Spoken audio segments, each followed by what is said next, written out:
Are you an Amazon Prime member? Do you have 5 minutes? Then you could support us with $5 a month for free. Head to escapeartists.net/Twitch for a complete walkthrough.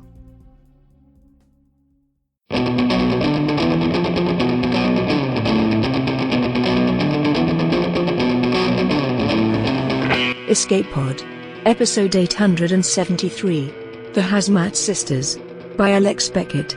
Part 2 of 2.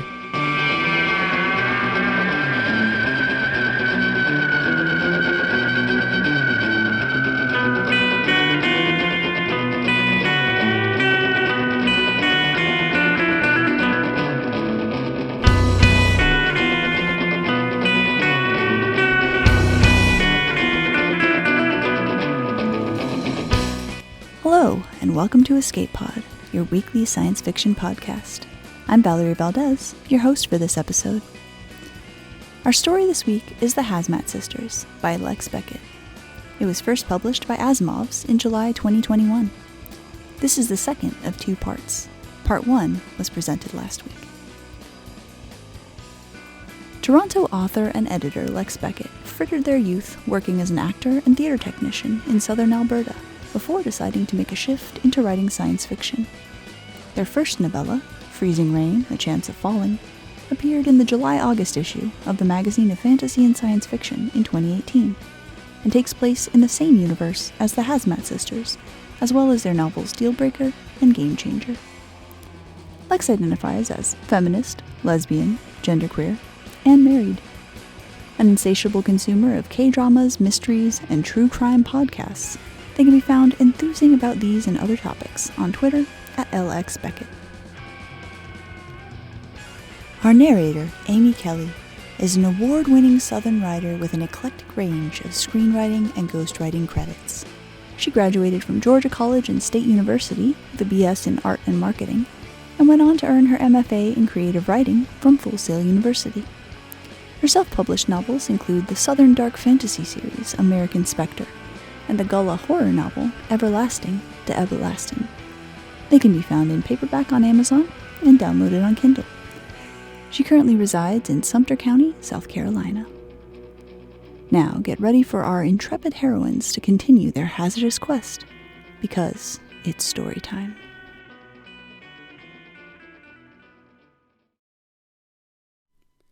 The Hazmat Sisters by Lex Beckett. Narrated by Amy Kelly. Another sundown, another night on the quest. Mom's check-in is perfunctory. Handout XP, confirmation of their route. No mention of abnormal battery use, so they got away, once again, with their secret confab. She seems distracted. Things must be getting hot at the Chicago call center. The girls push Mule along in the refugee fast lane, passing slower-moving families with kids and the occasional masked elder. Some of them are dragging smart cases. The real unfortunates are chipping the wheels off actual antique shopping carts, mile by brutal mile. There is no sign of Baron. Around midnight, they are crossing a bridge when the border of their hex runs up against the Fairhair family. Papa Bear and his baseball bat Mace and baby makes 3. They're riveted, watching something downriver. Fee calls a stop before they get too close. She activates the infrared on her visor and shares the view with the others. It's a firefight. A clutch of warm bodies, sheltering under a trio of armored cars, exchanges fire with a thick concentration of autonomous platforms hovering over the blackly glinting river. Spotlights, tracers, and of course machine guns all pour fire into the ground position. Can we tell who's who? Wilmy subs. Tess has shut off her display, opting to instead keep an eye on the family on the bridge. Who cares? Platforms are flying government tags, Fee says, assuming they haven't been captured. A global override goes out. Dragon shuts down. Tess lunges to catch her precious drone before it drops all the way to the water. Hugging it, she throws herself flat to the bridge deck. Incoming! A missile shrieks overhead, so close, Wilmy feels a backlash of something burnt on the back of her neck. The shock of the explosion is a whole body slap. Her primer reboots into a baggy clown suit. There's a crump, crashes, and tinkles. Silence, giving way to the shrieks. The gun platforms downriver crank up their fire rate until the voices are gone. They glide in close, shining spotlights just long enough to tag the body count before rising into the skies. Ears ringing, Wilmy asks, "Is it over?" Gun platforms herded the militia in close to each other and then hit them with a single rocket. Tess sounds like she admires them. Fee stands, brushing herself off. "I know I'd desert if I was up against that." "Shh," Wilmy said, but Papa Bear shoots them a piercing look all the same. Did he hear? Both parties double time down to the illusory safety of the interstate. Fee has Wilmy boot mule, so it's actually rolling on its own charge, allowing the three of them to break into a jog. They're young, they've got better tech, and Mama Bear's humping that baby. They pass the Fairhair family easily. Baron could be a deserter and a true believer, Tess huffs. "Shut up and jog," Fee snaps. Wilmy doesn't know what to say. She likes her feelings about the Dixie and the other anti-Fed militias nice and neat. Yes, the missile made short work of them, but they can't go feeling sorry for every boy who's gotten drafted just because he has blue eyes.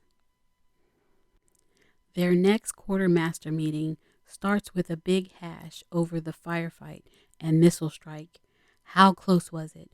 Was their hearing affected? How traumatized are they? Mom wants to divert them onto another road before Dixie and their allies roll right up the allegedly demilitarized Midwest evac route.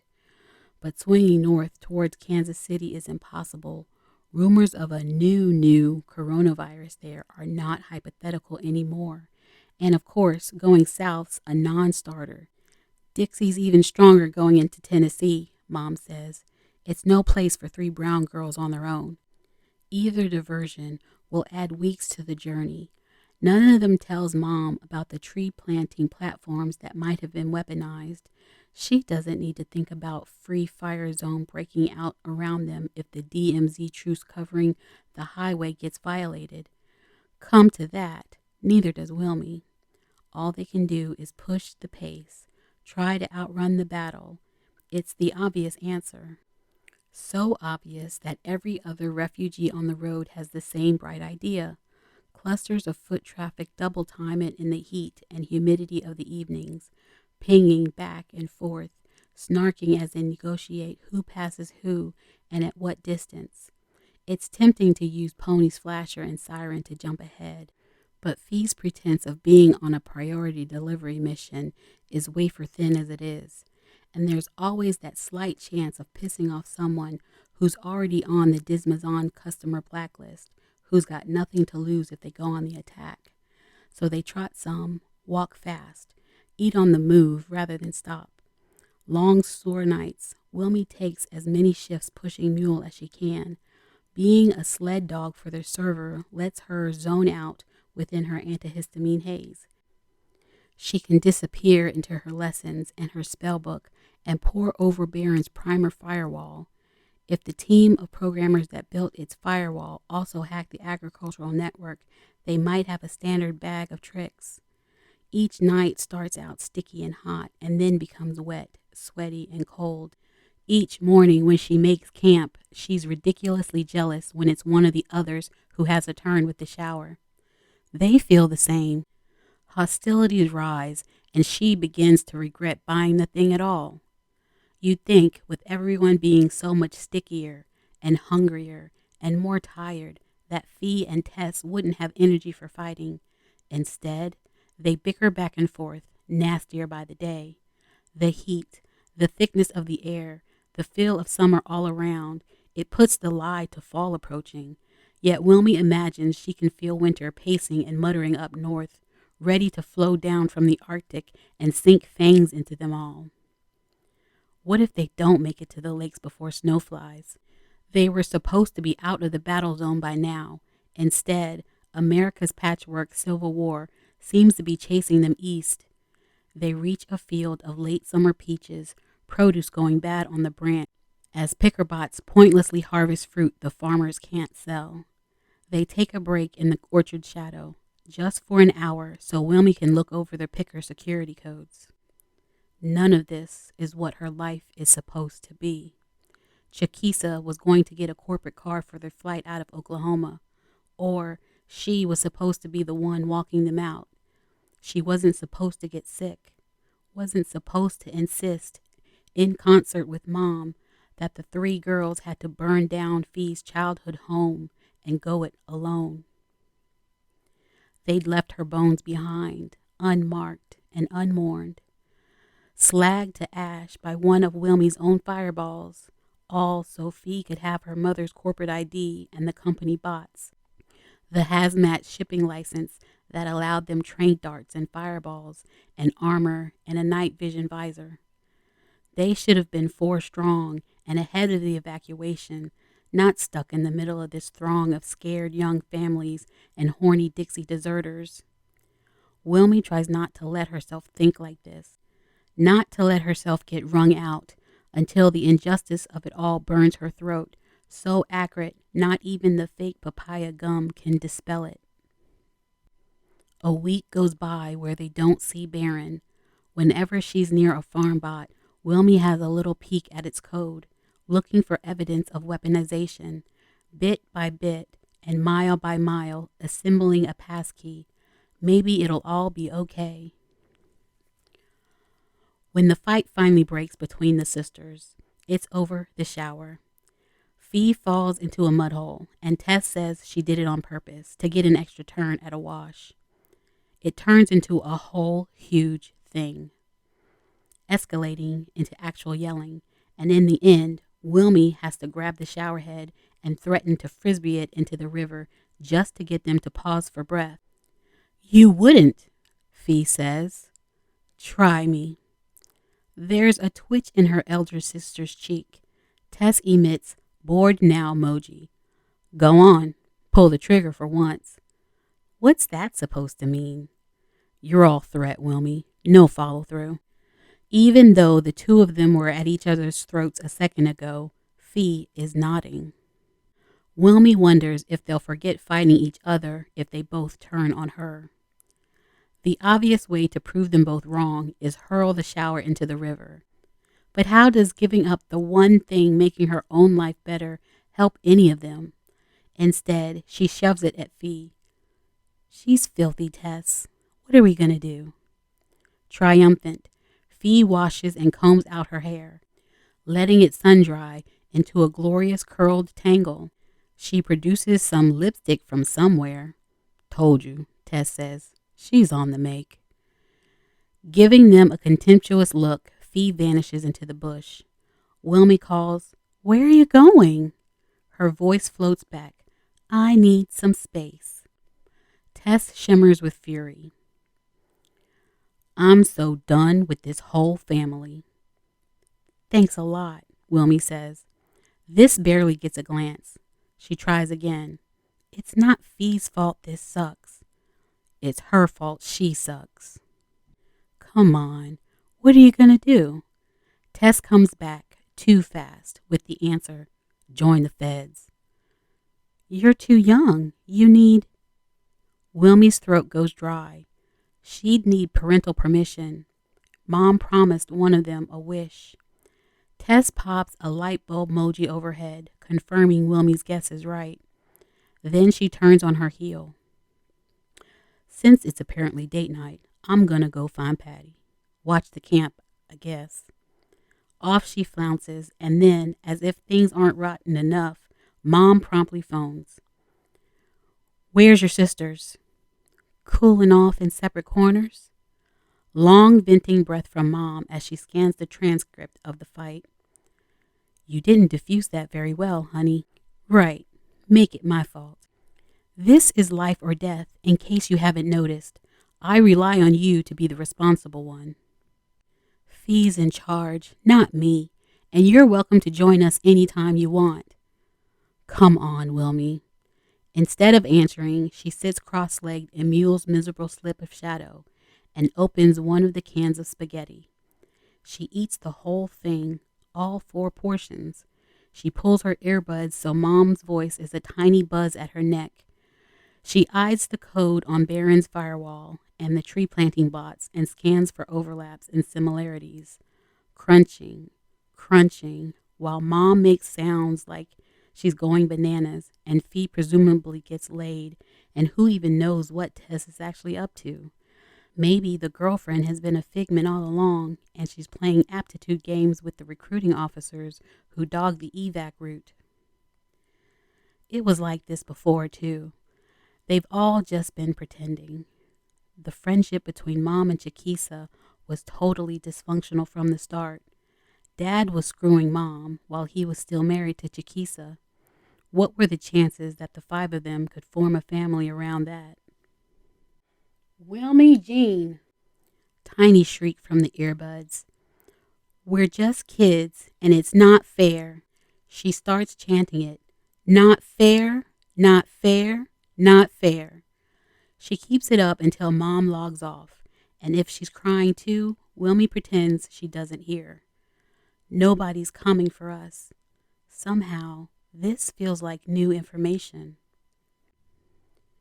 A few hours later, in the hot, sticky heat of afternoon, Pony flags something bigger for once than a coyote. I have tranks, she shouts, and too bad if he hears she's hoarse from crying.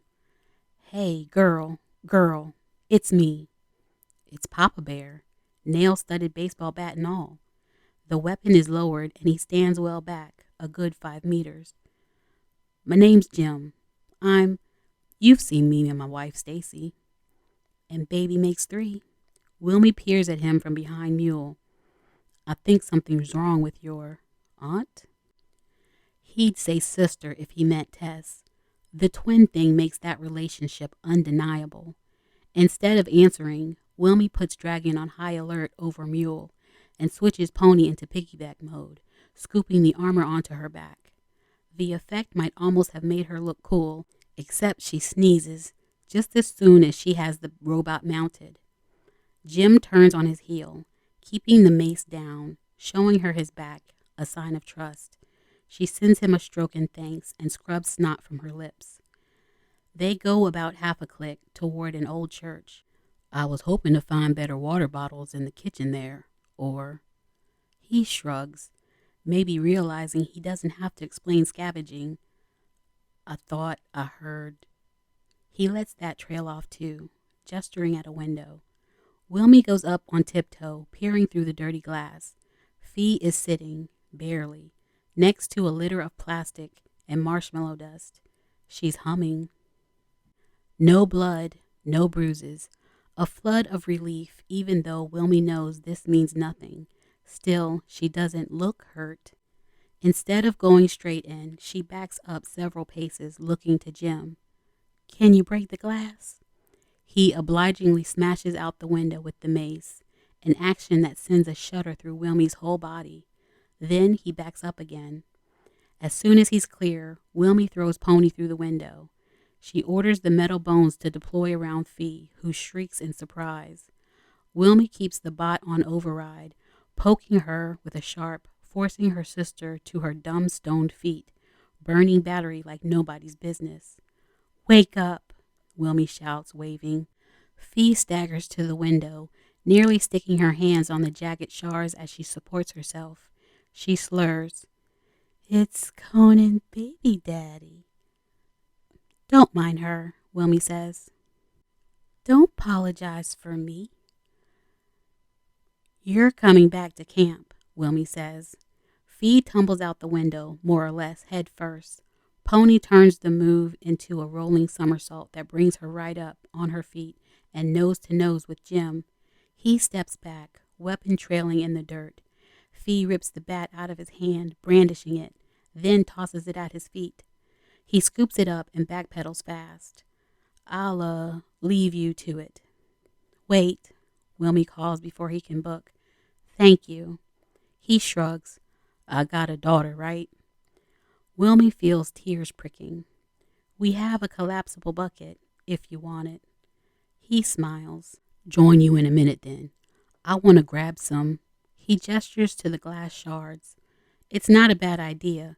She scoops one or two herself. Then, come on, Fee. If she needs to, she can use Pony to force her sister to walk. But now Fee's up. Her basic athleticism has taken over. She stumps along, drunk but humming. Wilmy takes point. What did Baron give her? What if it's poison or viruses, not drugs? I rely on you to be responsible. At least things couldn't get any worse, right? When Wilmy gets back to camp, Tess is there with Baron. He's got Dragon in his left hand and her sister in an arm lock in his right. He's wearing Tess's goggles and he's trying to hack the lock on Mule. Wilmy freezes. She's no thief. They've only got one chance to sneak up on him. And then they don't because Fee yells, "Unhand her, varlet!" Baron wheels, throwing Dragon upward. The bot isn't on their network anymore. Wilmy throws up a thread of enchantment, trying to charm it back to their side. Then it aims a trank dart at her, and she has to hurl herself under a bush. "Lego Tess," Fee says. Pony's battery is already half burned. She can't do a fight. If Baron tranks Wilmy, it's bags and tags for all of them. She's got to be the responsible one. She reaches out, finds a salmon counting bot on the river, just barely within range, shoots it a packet of code. Then she waits, like she's waiting for the hot water, waiting for the right moment. It comes when Fee decides to charge straight at Baron. Let Tess go! Wilmy handshakes with Baron's primer. She unlocks his firewall, reboots him. There's a sound. Dragon firing darts. Come out wherever you are," Baron shouts. "Get this mule open for me and..." A grunt. Hopefully Fee hit him. "I'll leave you all in peace." Wilmy hears bodies colliding, a chorus of cries and grunts. She risks a peek around the trunk of a tree. Fee and Tess are flailing, a pile of girls and robots mixed with a deserter boy. Baron still got her twin around the throat. Restore Dragon or try to remote pilot Pony? The Dragon. Wilmy redoubles her efforts to charm the drone into a reboot. Baron sees the play, takes command, slamming Dragon propellers first into a poplar. Tess, despite the fact that she's being choked, finds the energy to moan as something pops. In peace or in pieces? Suddenly, Baron freezes. What did you do? Pausing was a mistake. Fee's armored hand is suddenly clamped over the top of his skull. Sharps start noodling up her wrist, laying points against his eye sockets. Let Tess go, she says again. Baron tightens up on Tess. Wilmy takes advantage of the distraction to try to shimmy up a tree towards Dragon, if she can get to Tess's stinger supply. But she's no athlete, and there are no pegs in this tree. She slides down the trunk, her bare hands no doubt exposed to a billion types of pollen, dust, and dirt begin to itch and blister. Don't worry about it, she says to the others. He's done. He just doesn't know it yet. Nobody's listening, but suddenly Tess is free. She grabs Fee by the armor, pulling her back. The girls stagger away, getting distance from the boy. What did you do? Baron shouts it this time. His uniform is color shifting from safe mode black to butternut khaki. The vile Dixie flag is resolving on his shoulders. Wilmy finds her voice. They'll be coming for you. Party's got nothing in this area, he says, a little shakily. Actually, there's a corn picker with your name on it, she informs him, only half a click away.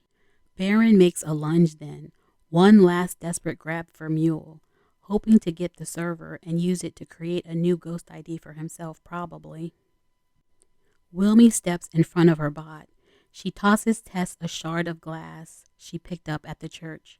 She pulls out a fireball. You utter fucking bitch. Somehow, it's weirdly satisfying that he means Wilmy. Not Fee, not Tess. For once, she's not invisible.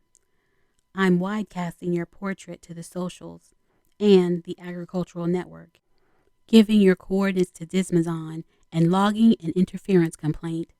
Your best bet now is to go into the water and hope the current carries you out of the region.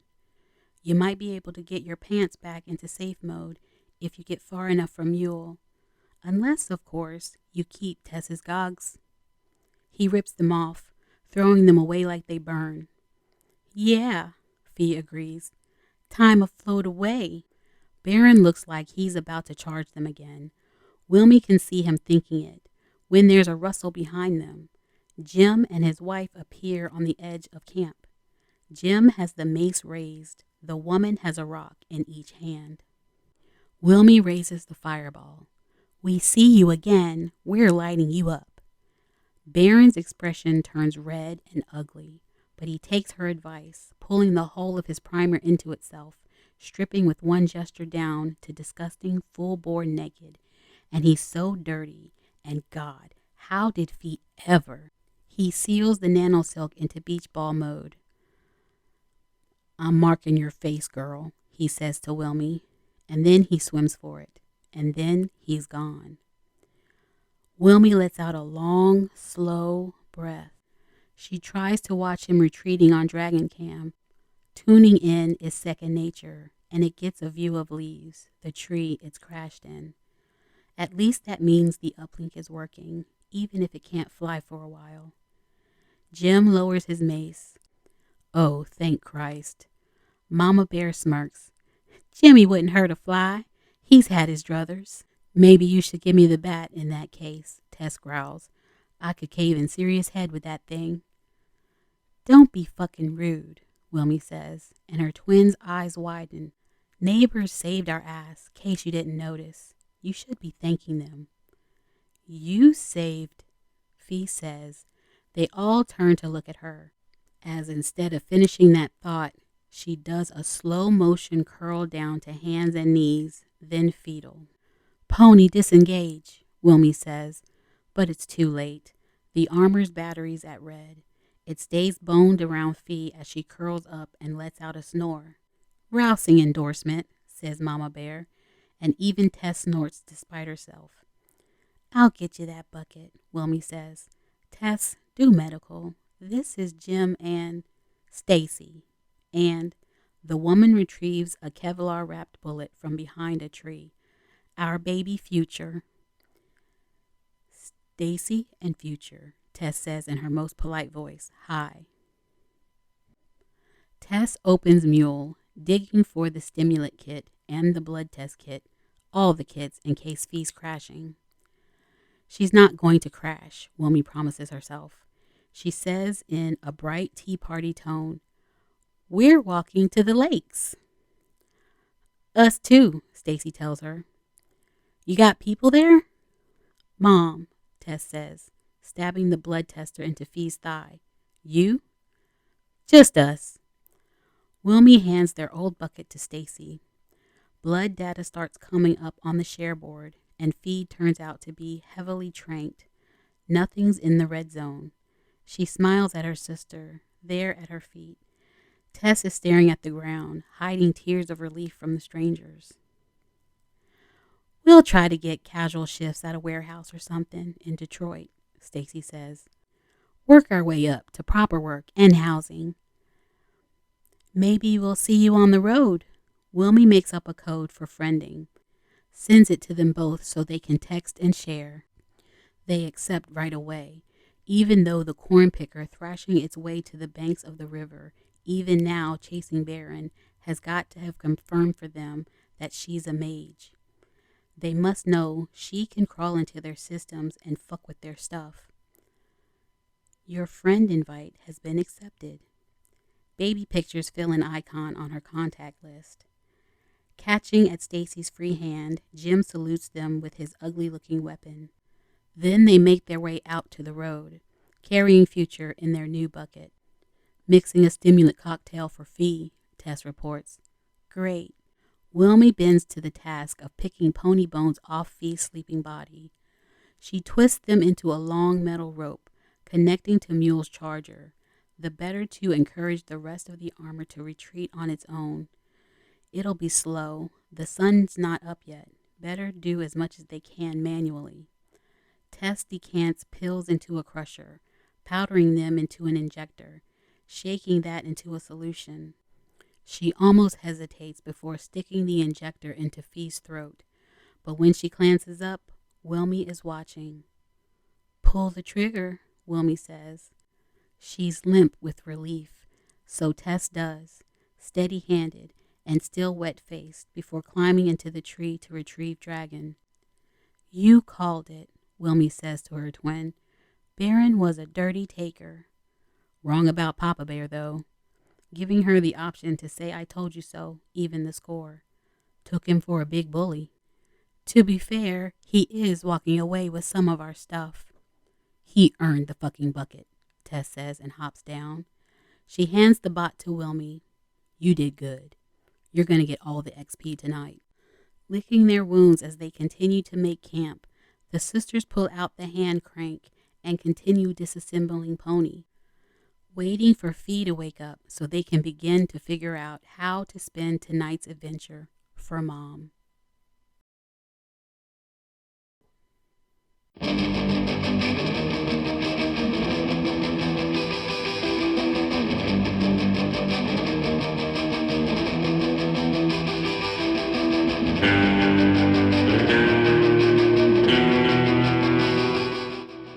Once again, that was The Hazmat Sisters by Lex Beckett.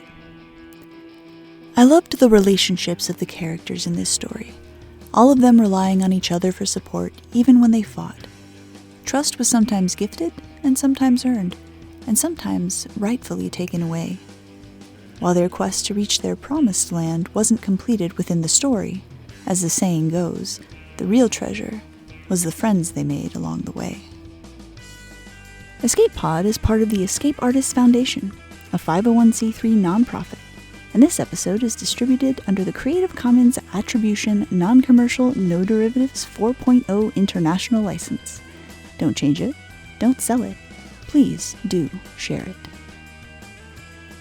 If you'd like to support Escape Pod, please rate or review us on Spotify, Apple Podcasts, or your favorite app. We are 100% audience supported, and we count on your donations to keep the lights on and the servers humming. You can now donate via 4 different platforms. On Patreon and Ko-fi, search for Escape Artists. On Twitch, we're at EA Podcasts. You can also use PayPal through our website, escapepod.org. Patreon subscribers have access to exclusive merchandise and can be automatically added to our Discord, where they can chat with other fans, as well as our staff members. Our opening and closing music is by Daikaiju at daikaiju.org. And our closing quotation this week is from Octavia Butler, who said, "The weak can overcome the strong if the weak persist. Persisting isn't always safe, but it's often necessary." Thanks for joining us, and may your escape pod be fully stocked with stories.